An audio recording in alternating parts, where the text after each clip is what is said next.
Okay, so this new sprinkler is pretty dope. First off, it's not coming all over the lawn from the spigot. There's literally no water drippage. You can change the width of the stream by pushing these buttons forward. So it reduces the last three. And then if you want to make it wide again, you just push those buttons towards yourself.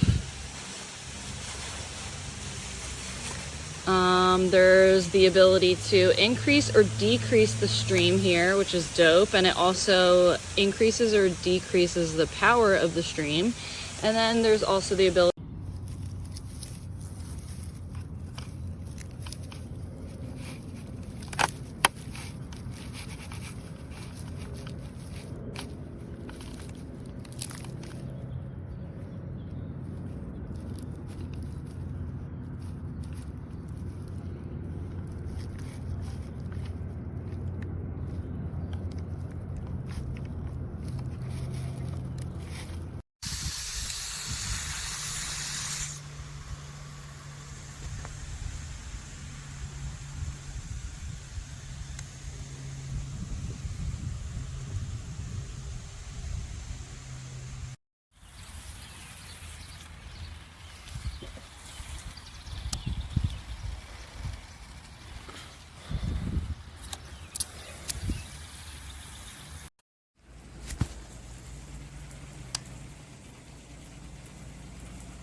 Okay, it's stuck there.